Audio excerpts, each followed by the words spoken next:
Salut tout le monde, c'est Cynthia. J'espère que vous allez bien. On est le 10 mai. C'est ma mise à jour de 37 semaines post-op de la sleeve gastrectomie.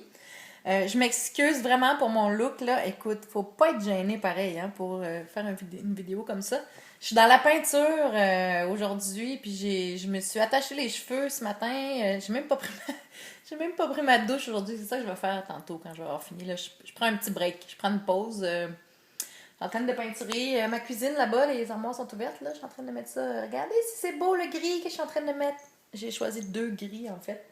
Donc j'essaie d'avancer ça pour finir un jour. Donc, pour ceux qui ne me connaissent pas, mon plus haut poids enregistré au début de mon parcours en décembre 2012 était de 280 livres. Le jour de ma chirurgie, le 23 août 2013, mon poids était de 238 et aujourd'hui, mon poids est de 168 livres. Donc, ce qui veut dire que depuis la semaine passée, j'ai perdu une livre. Je me demande pourquoi, mais je vais vous le dire, je vais vous expliquer pourquoi après. Donc, j'ai perdu une livre depuis la semaine passée. Et au total, je suis rendue à 112 livres de perdu. Hihi, bravo à moi-même. Et 70 depuis ma chirurgie. Donc, 70 livres pile en 37 semaines. Ça fait combien de temps, ça, 37 semaines? Bref, on dirait que je compte plus comme je comptais avant. Donc, c'est ça, je disais que je me demande pourquoi j'ai perdu une livre cette semaine. Parce que je me suis découvert une nouvelle dépendance cette semaine. Depuis que je me suis fait opérer, hein, ça va faire un an au mois d'août, ça va vite quand même. Ça fait plusieurs mois. J'ai jamais eu de lutte avec la nourriture. J'ai toujours gardé mon contrôle. Mais là, vraiment, cette semaine, pourtant, j'en achète depuis longtemps des noix d'acajou.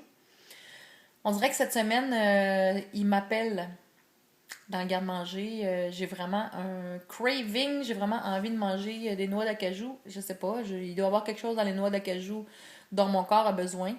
Je peux pas l'expliquer, mais c'est vraiment une rage. Puis ça me rappelle beaucoup, justement, dans le temps que j'avais des rages de sucre ou de cochonnerie ou de poutine ou peu importe. Là, c'est comme si t'en as dans la maison, tu seras pas capable de résister. Eh bien, c'est ça. Cette semaine, c'est la première fois que ça m'arrive depuis le début de mon parcours. Et puis, ça me fait bizarre de dealer avec ça cette semaine. J'ai comme pas l'habitude d'avoir ce problème-là. Donc, oui, je suis encore humaine et oui, ça peut encore m'arriver. Donc, j'espère que ça paraîtra pas trop sur la balance. Là, mon pot de cachou que j'ai acheté il y a 4 jours, il est en bas de la moitié déjà. J'en mange à tous les jours.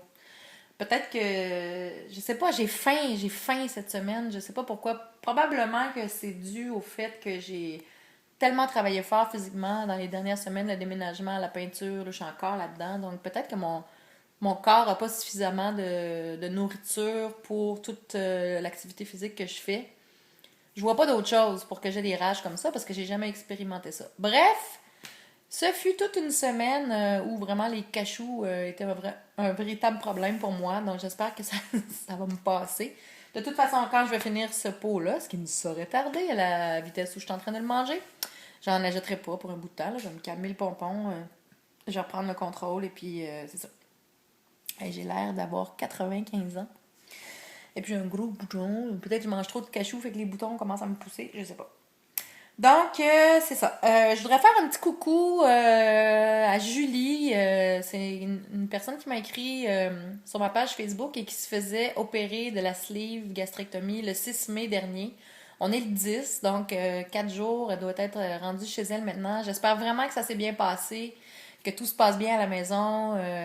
Parce que, bon, elle m'avait écrit me disant qu'elle avait l'impression d'être dans le couloir de la mort. Et puis, à ceux qui sont sur la liste d'attente pour se faire opérer, oui, c'est vrai qu'on a tous l'impression d'être dans le couloir de la mort. On sait pas trop qu'est-ce qui va nous arriver. On va-tu mourir sur la table d'opération? Peut-être qu'on sera plus jamais capable de manger ce qu'on aime. C'est vraiment...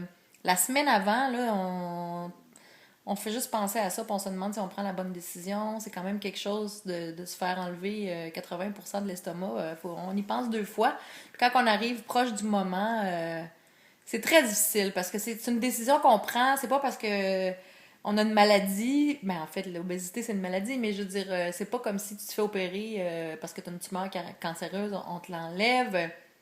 C'est pas une opération de ce genre-là, donc c'est un choix qu'on fait. Donc c'est pas facile à assumer. On se demande si on fait une gaffe. On entend toujours parler des histoires d'horreur qui se produisent avec ces chirurgies-là. Donc là, on se dit tout à coup que ça nous arrive. Bref, C'est normal le sentiment d'être dans le couloir de la mort. C'est normal de douter aussi.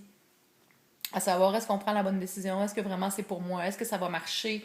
Est-ce que je vais être la seule personne pour qui ça marchera pas? Bref, c'est une décision qui est vraiment difficile à prendre et à assumer parce que on a l'impression qu'on s'en va dans le couloir de la mort. Donc, c'est ça. Mais j'espère en tout cas, Julie, que tout va bien et puis que ça s'est bien passé, que tu te remets bien. Et j'ai hâte d'avoir de tes nouvelles. Donc, fais-moi un petit coucou sur Facebook, s'il te plaît, pour me dire comment tu vas. Et j'ai d'autres personnes aussi qui m'ont écrit par rapport à la sleeve. Excusez-moi, on dirait que j'ai une poussière dans l'œil. Qui se questionnent beaucoup, qui veulent faire la chirurgie, mais qui savent pas trop s'ils prennent la bonne décision. Les gens autour d'elles, je veux dire, parce que c'est toutes des femmes. C'est principalement les femmes qui font cette chirurgie-là, même s'il y a des hommes aussi. Mais les hommes qui le font, la plupart ne le disent pas. Je sais pas s'ils ont honte de ça. Moi, je pense qu'il n'y a pas de honte à trouver une façon qui fonctionne pour perdre du poids et retrouver la santé. Là. Il n'y a pas de honte à y avoir associé à ça. Puis c'est pas par manque de courage, parce que se faire enlever 80% de l'estomac, je m'excuse, mais ça prend beaucoup de courage. Donc, c'est ça, on n'entend pas beaucoup parler des gars, c'est les femmes surtout qui m'écrivent. Donc, j'ai beaucoup de questions par rapport à c'est ça, les gens autour de moi, ils sont pas d'accord, ils me disent de pas faire ça. Moi-même, j'ai eu à vivre avec ça beaucoup. J'en ai pas parlé à beaucoup de monde avant parce que ça, c'est une décision qu'on prend pour soi-même. C'est nous qui sommes dans nos souliers, qui en tout cas, chez moi, qui est dans mes souliers. Excusez le gros mot. C'est une décision personnelle et je pense que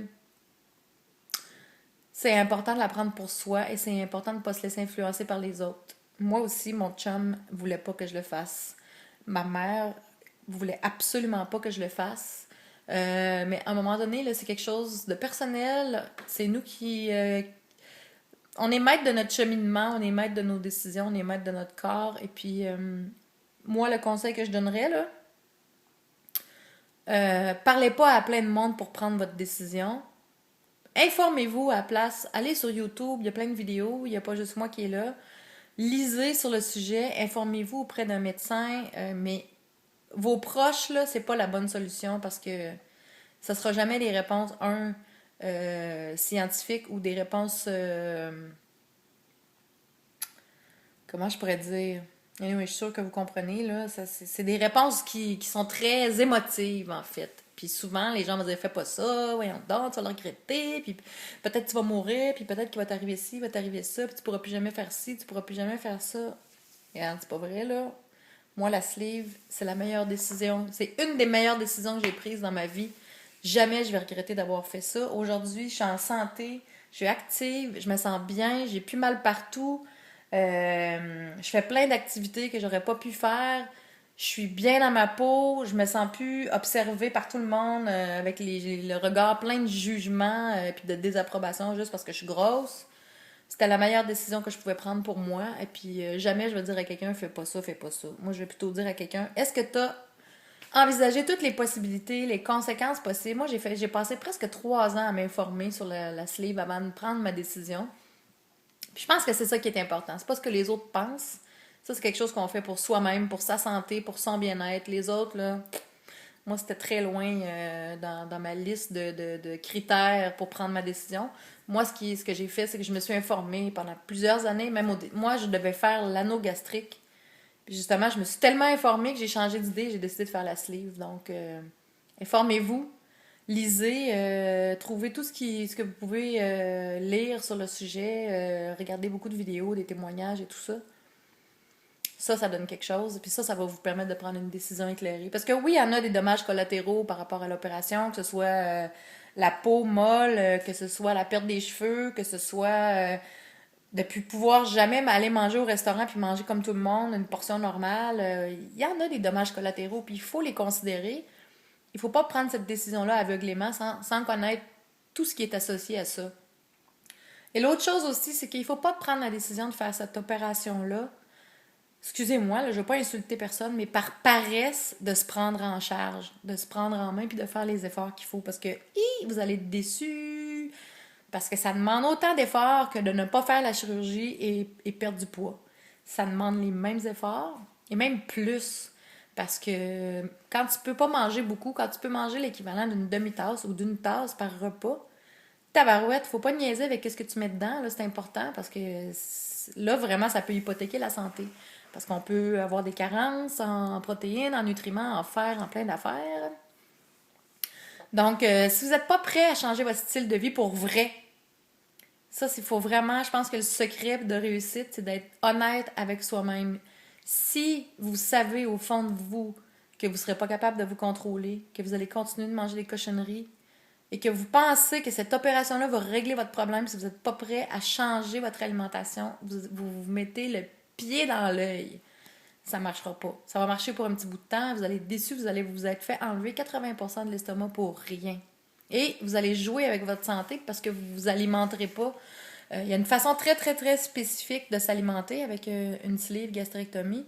On ne peut pas niaiser avec ça. Ça va vous rattraper un jour, si c'est pas tout de suite. Donc, c'est ça. Alors, c'est ça, mes conseils. Faut pas avoir peur. C'est une chirurgie qui est pas invasive. C'est une chirurgie qu'on fait par laparoscopie. Et puis, en tout cas, moi, je suis sortie de l'hôpital. J'étais super en forme. Pas beaucoup de douleur. L'adaptation, c'est plus au niveau de l'alimentation. Après, on réapprend à manger, en fait, parce qu'on commence par du liquide clair et puis on va vers le solide graduellement. Il faut être patient et puis il faut être prêt à faire les sacrifices que ça demande. Et ça demande énormément de sacrifices, beaucoup plus que vous pourriez vous l'imaginer. Mais si vous êtes prêt à les faire comme moi, j'étais prête, si vous prenez votre décision en sachant tout ce qui vous attend, comme moi, je savais tout ce qui m'attendait, et que c'est ça que vous voulez, et que vous êtes prêt à tout faire pour réussir, allez-y, tabarouette, posez-vous pas de questions, vous êtes prête et puis vous allez être capable. Donc, c'est ça. Alors, c'est ça que j'avais à dire aujourd'hui. On m'a demandé aussi de parler plus de ce que je mangeais à tous les jours. Là, je suis dans un rush infernal et au travail. Et bon, je suis encore dans la peinture et dans l'installation. J'ai presque fini de m'installer. Il reste des choses chez ma mère et chez ma fille. Mais en gros, je suis pas mal placée. Là, c'est la peinture qui reste à finir. Mais j'ai vraiment l'intention de reprendre les choses très au sérieux et d'être très assidue dans mes activités relatives à cette chaîne YouTube et mon blog et ma page Facebook et tout ça. Donc, ça va venir. Soyez patiente. Je sais que je dis toujours ça puis que c'est un peu long, mais bon. Il y a la réalité de la vie qui me rattrape souvent et puis c'est ça. Mais ça va se placer. Au niveau travail, ça va se calmer une fois que la saison du marché va être lancée parce que là, je suis en pleine préparation de l'ouverture le 7 juin. Quand j'y pense, il me reste juste comme 3 semaines. Donc, pour tout préparer. Donc, c'est ça. Donc, pardon. Donc, je fais plus d'heures.